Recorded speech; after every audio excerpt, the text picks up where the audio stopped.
So this chapter ends with a wonderful description of how Swayambhuva Manu spent his really long lifespan dedicating himself to Krishna consciousness.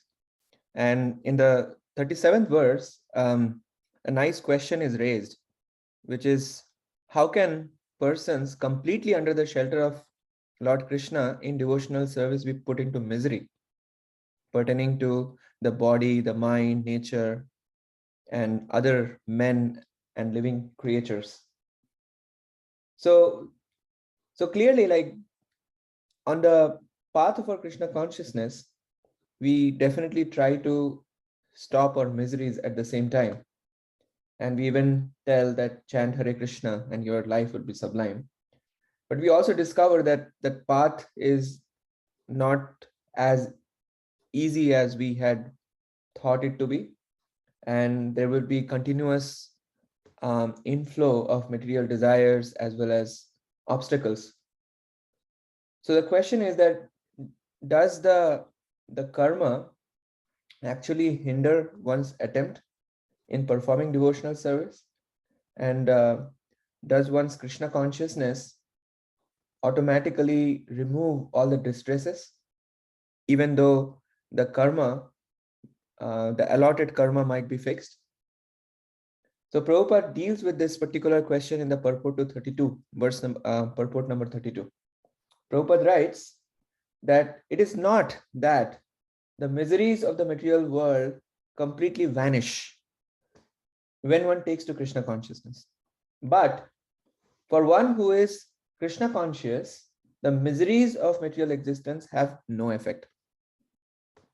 We cannot stop the miseries of the material atmosphere, but Krishna consciousness is the antiseptic method to protect us from being affected by the miseries of material existence.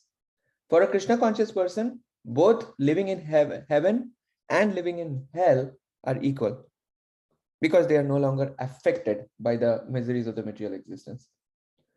So therefore, now the question is that how can one become such a devotee who is not afflicted by it? And that is coming in the purport number 33 and 34. And through the example of Swayambhuva Manu's mood as well as his activities, this example is presented of how to live a practical household life fully in Krishna consciousness and not experiencing the onslaught of material miseries. Very, very wonderful messages to contemplate upon. So 33, Prabhupada is writing, it is understood that Emperor Swayambhuva Manu enjoyed his household life by following these principles. It is stated here that early in the morning there were musicians who used to sing with musical instruments about the glories of the Lord. And the emperor with his family personally used to hear about the pastimes of the Supreme Person. So in this way, there is an ongoing involvement in being absorbed in the glories of the Supreme Lord. And then Prabhupada is writing furthermore, in every house, likewise, in addition to a singing program, there is an arrangement for Bhagavatam lectures in the evening. Family members sit down, hold Hare Krishna Kirtan, hear narrations from Srimad Bhagavatam and Bhagavad Gita, and enjoy music before going to bed.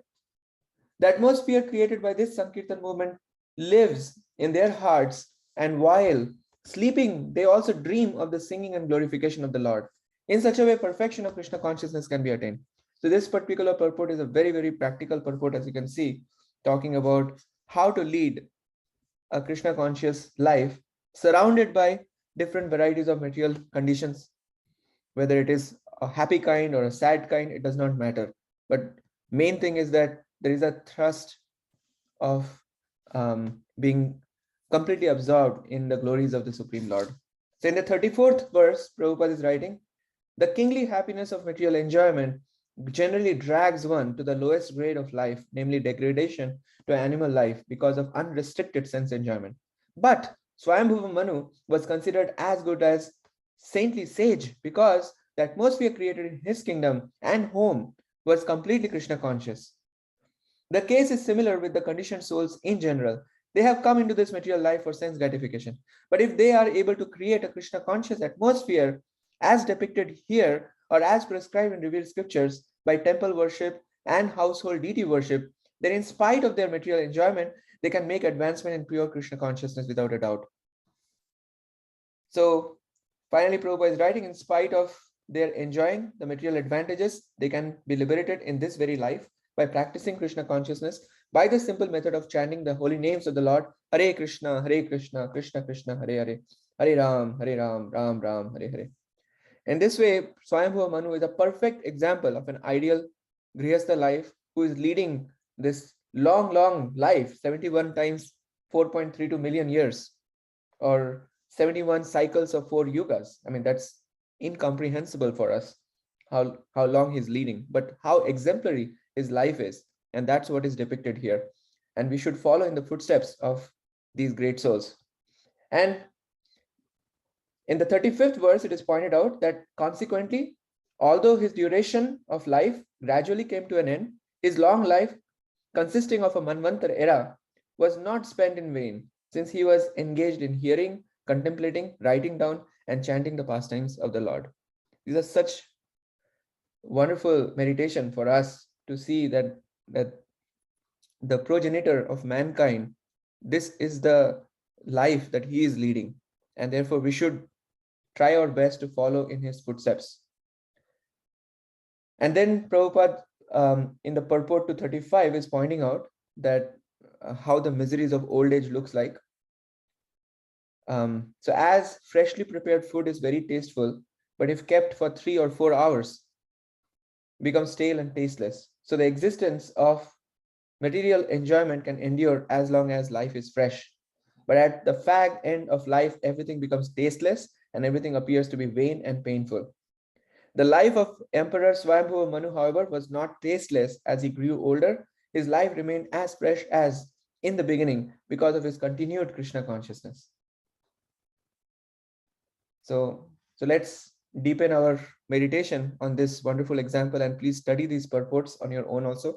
We are just doing a sampling here, but you can see how beautifully Prabhupada has presented Krishna consciousness in such a way that it's very, very practical. It doesn't matter how busy we are, how much different varieties of challenging circumstances we are surrounded by. It does not matter. If we have molded our life in such a way that that every aspect of our life gives us an opportunity for increasing our absorption in Krishna, our life is successful. Thank you very much.